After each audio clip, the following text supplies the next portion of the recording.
right now on the National.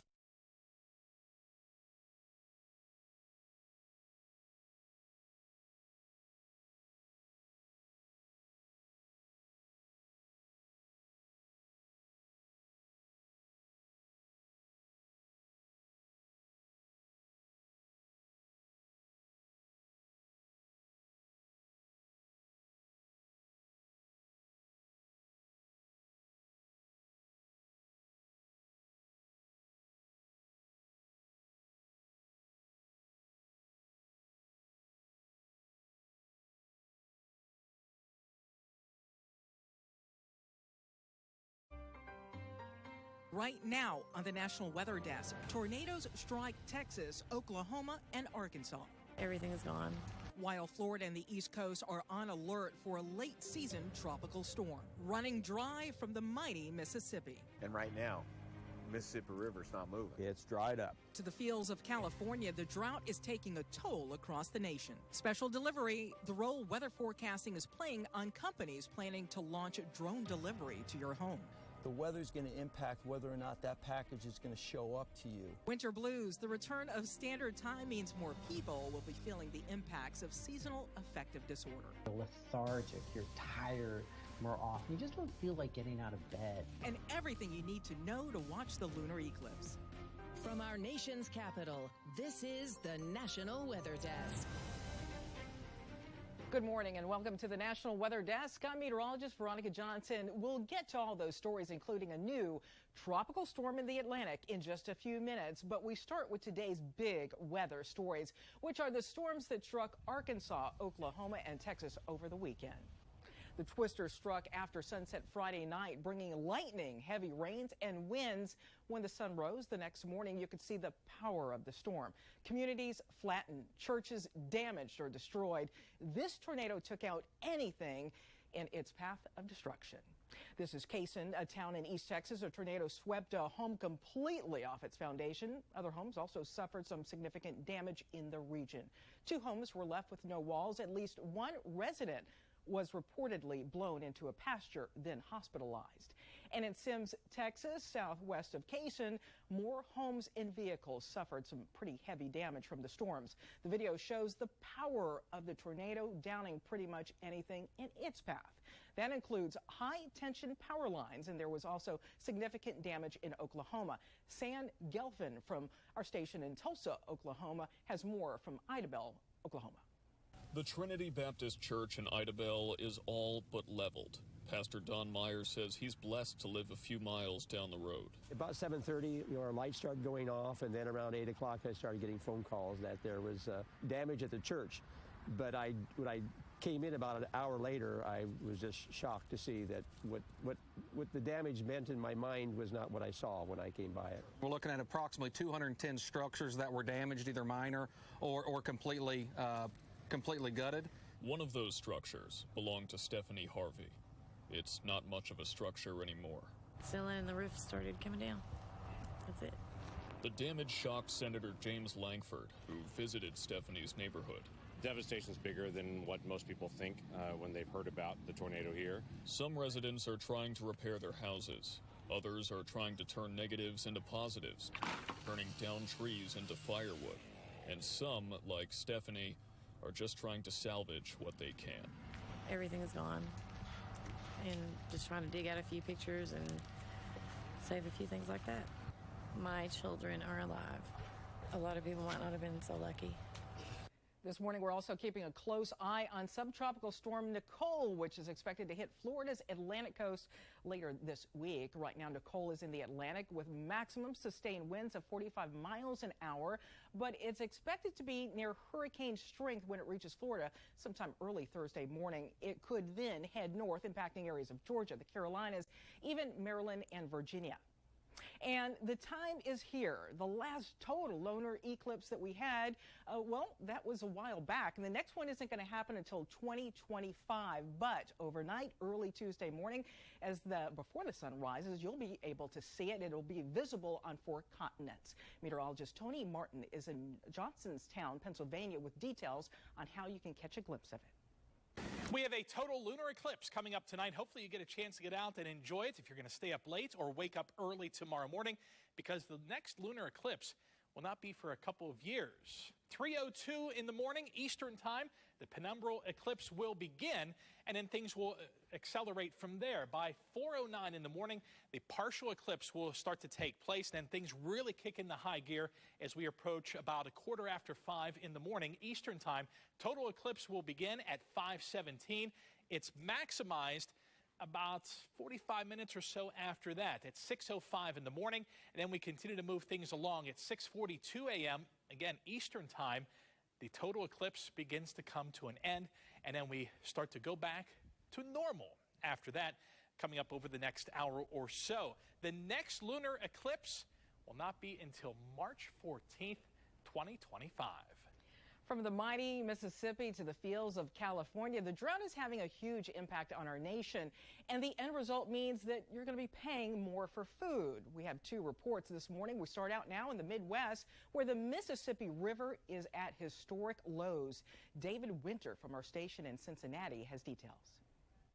The river levels on the Ohio near Cincinnati are regulated by the dams and the locks, but if you push your barges about 550 miles west of here, where the Mississippi meets the Ohio, you are reliant wholly on Mother Nature.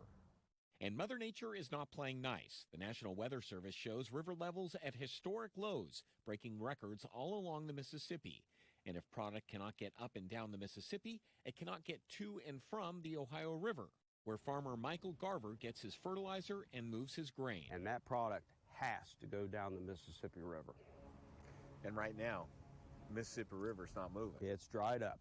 It's dried up. Garver says if you go to the gas pump or to the grocery store, you should care about this crisis. His corn is in just about everything. Anything from ethanol production to animal feeds, fiber, toothpaste, aluminum foil, it's got some kind of corn ingredient in it. Lois and Rick Kunkel are feeling it. Rough, and you can see it on people's faces too. You know, just the stress of going into buying groceries. The stress on the rivers is real as well. More than 2,000 barges are backed up due to low water, and it's affecting more than just food prices. Millions of tons of coal and aggregate move up and down the Ohio, feeding our electrical grid and building our roads. But for most of us, it's what's right in front of our noses that is on our minds. You want to get your Thanksgiving food early. At least start looking for it, because it could be there one day and not there the next. So until Mother Nature decides to start opening up its skies and filling up these rivers, we're going to continue seeing these supply chain issues. Now to California, where 12,000 people have lost their jobs because of the drought. The economic losses up to nearly $3 billion. To find out how California farmers are handling the situation, we head to Rich Rodriguez, who's in Fresno. California agriculture generates $50 billion in revenue and employs more than 420,000 people. The 2020-21 water years account for the second driest two-year period since records began in 1895. Little or no water cost growers $1.3 billion in 2021 and $1.7 billion in 2022. 752,000 acres of farmland was fallowed, and 12,000 people lost their jobs. But the more that we're able to put it into numerical terms, by these third parties that have the credibility to show, hey, it's not just the farmers and ranchers that are saying this. We're actually seeing this too, these impacts. The study finds California farms rely heavily on irrigation. Water availability, it says, is an enduring concern despite improvements in irrigation efficiency. Farmers have shifted to crops that generate more profit and jobs, like fruits, nuts, and vegetables. So we're not in a position to prescribe what to do with crops. It's just sometimes water is available in more abundant amounts than others in different parts of the state. The study also echoed concerns that overpumping of groundwater has dried up wells and damaged infrastructure. Take a look at this funnel cloud here. It's not a dust storm or a full-on tornado. It's what's called a cold air funnel. Cold air funnels form beneath showers or weak thunderstorms when the air is especially cold. The funnels are the most common during the fall and spring when the sun is able to heat that lower level of the atmosphere. Cold air funnels are typically harmless, but on very rare occasions, they can touch down and cause EF0 tornado damage with wind speeds around 85 miles an hour. And coming up on the National Weather Desk, as companies look to drones for delivery, we find out how weather is forecast for drone flights. And if you feel sad in the winter months, you're not alone. We talk with an expert about seasonal affective disorder. But first, a check of your weather wit here. 2020 set the record for the most named tropical storms in one year. How many storms were there? 20, 25, 30, or 35? The answer when we come back.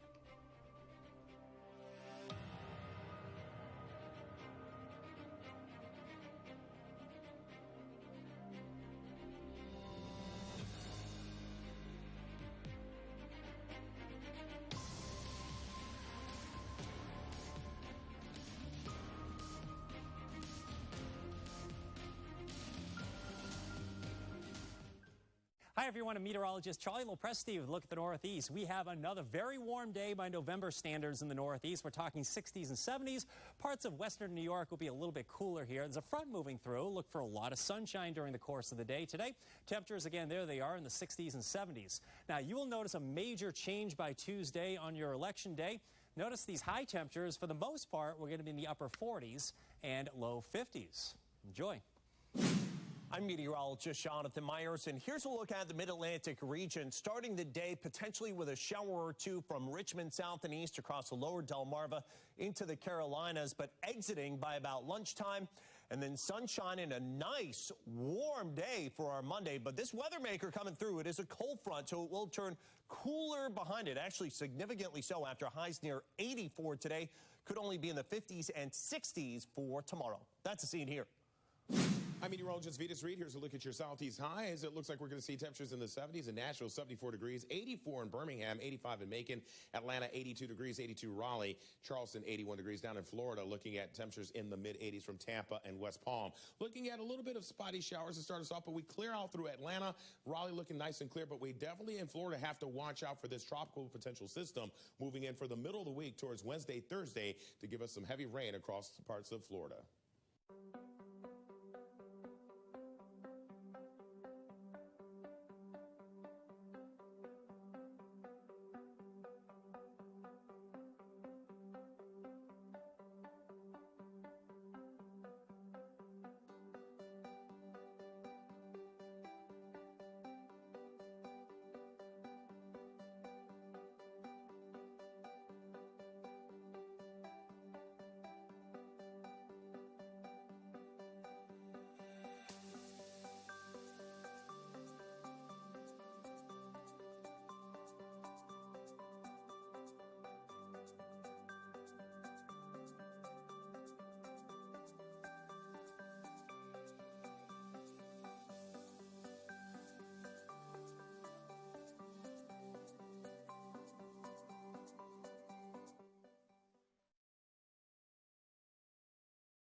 Before the break, we asked you if you knew how many named storms there were in that record-setting year of 2020.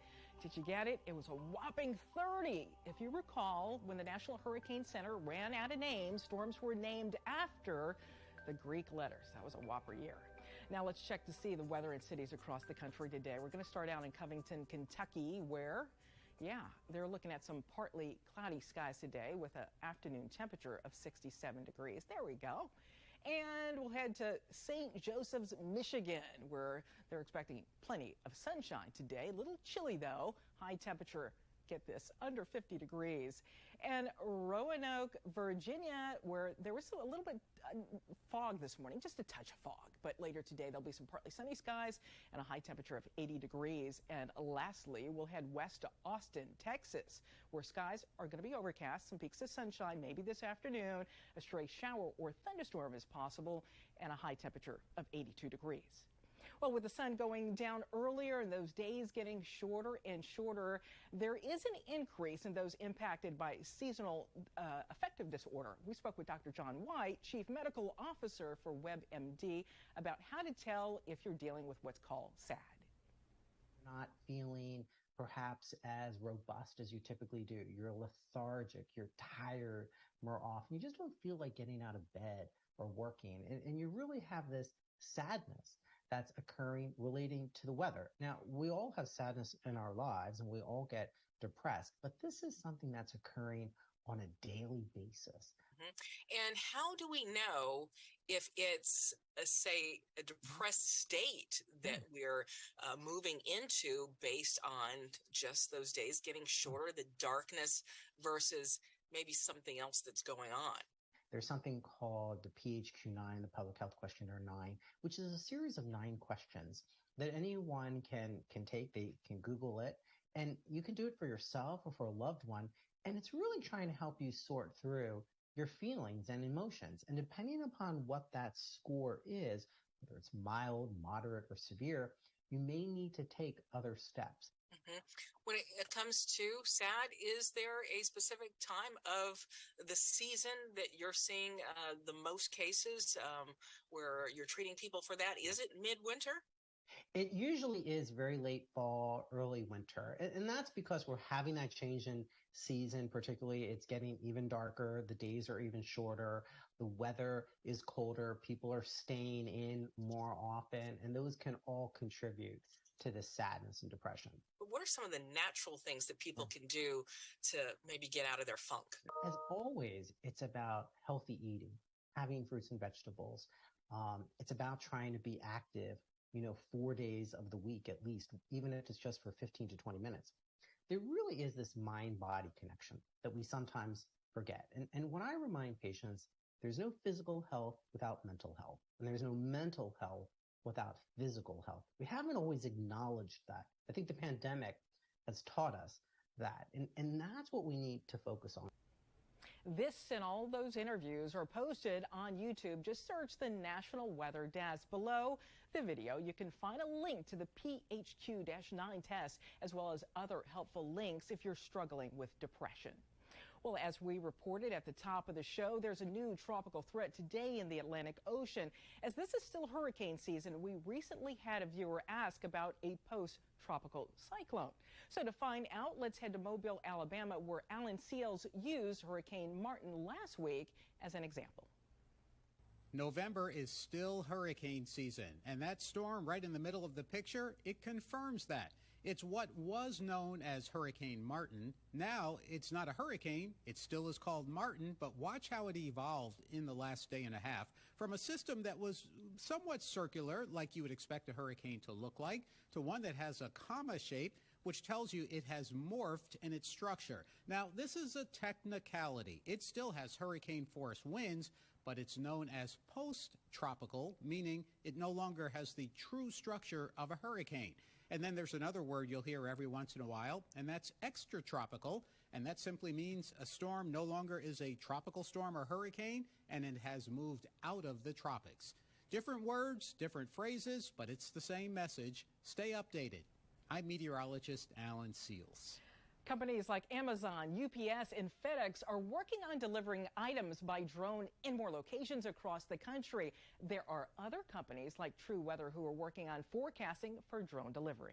So today, the cost of weather on the U.S. economy is $634 billion a year. So to solve this problem of data, I call it the data desert below 5,000 feet, what we need is temperature, moisture, we need winds. We need wind gusts, we need wind shear, we need turbulence, we need icing and cloud, we need cloud height, we need all these parameters that are not available today at high enough resolution where these things are flying. And we're out there in front coming up with solutions to actually get data on drones. Like, we're looking at putting instruments on drones. We currently forecast for aviation at roughly 6 miles up and have ground weather stations for just 4 to 6 feet off the ground, but no weather data in that range of 1 to 4 miles up where drones would fly for e-commerce delivery. Don adds that icing is incredibly hard to forecast and extremely dangerous. It's described as one of the biggest risks to drone flight, since ice buildup on wings can dramatically impact the aircraft's ability to stay airborne. So that then you can fly knowing they might be icing, but you know where it is and you can get around it. That's going to increase flight time. It's going to increase the economics of the whole industry. and it's going to increase revenue, and it's going to increase predictability about people getting their stuff when they expect it. The bottom line is if you like to get stuff delivered on time because you're on a schedule, the weather's going to impact whether or not that package is going to show up to you. And you may look outside like today and go, beautiful day, I should get my package. Right. But the winds at 200 feet might be blowing 25 knots, and that drone won't have enough battery power to get to your house.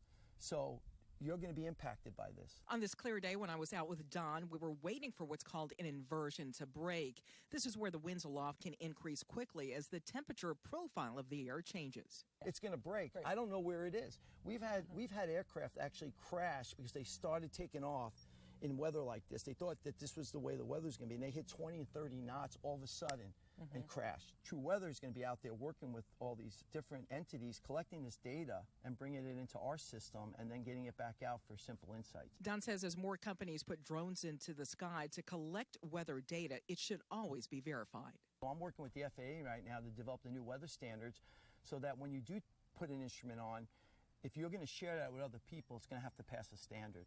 Because we all know, you and I know, that instruments have errors in them, right? So as companies look to face the challenges of drone delivery, the biggest part of getting your item to you quickly and safely is weighted heavily on the weather. Well, bears are most commonly spotted during the fall months while they look for food before the winter. But check this bear sighting out. These bears were spotted in a parking lot at our station in Asheville, North Carolina. Meteorologist Megan Danahay filmed the two cubs as they snacked and played around. But Mama Bear wasn't too far behind. We'll post that video on our Instagram account, the National Weather Desk, and all of our social media platforms. We'll be right back.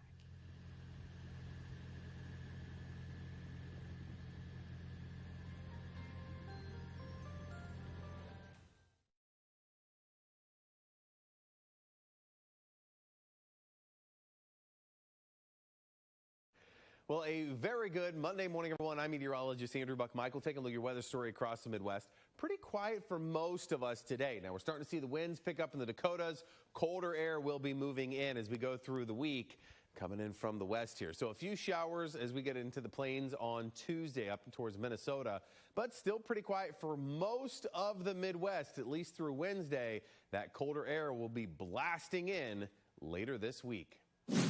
Happy Monday. I'm meteorologist Joe DiCarlo with a look at your forecast across the region. Well, warm and humid for a majority of us, except our northern areas. Amarillo to Oklahoma City to Little Rock staying in the upper 50s to mid-60s for afternoon highs. Across Texas, 70s and 80s. It is going to be humid. A few showers possible, especially around central Texas. Overnight, staying warm. Temperatures only dropping into the 60s across much of the region. Have a great Monday. Good morning. I'm meteorologist Rebecca Stevenson. Here's what's happening across the west. Very cold air blasting in, taking temperatures 15 to 25 degrees below normal. Anywhere from Montana all the way down to California, we're cooling off with a lot of mountain snow coming down in these same areas. This powerful cold front and associated low pressure are going to stick around for a couple of days. That's the scene from here.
Weather Window, presented by the National Weather Desk. A Rhode Island viewer's home security camera captured this meteor last night. If it hit the ground, it would be called a meteorite.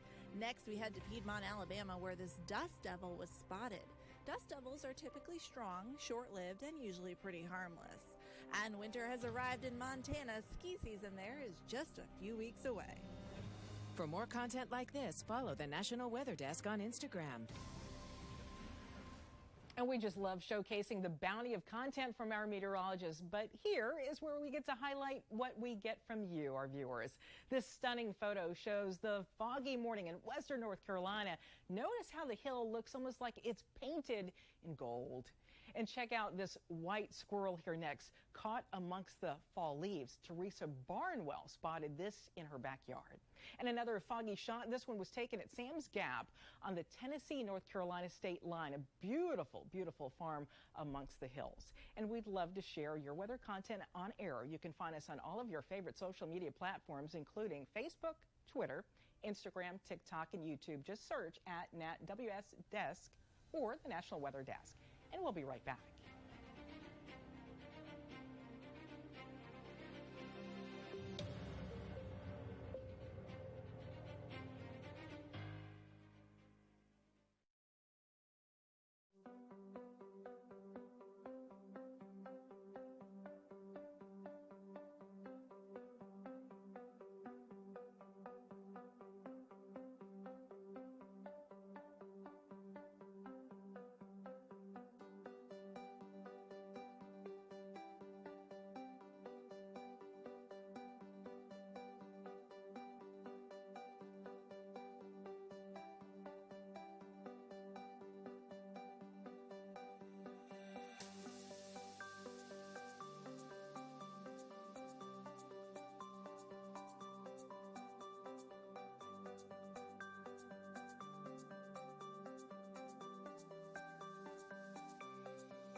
Thanks for spending a small part of your morning with the National Weather Desk. Tomorrow, we'll take a look at how weather can and has impacted election results. I'm meteorologist Veronica Johnson. Make it a great Monday and keep an eye on the sky.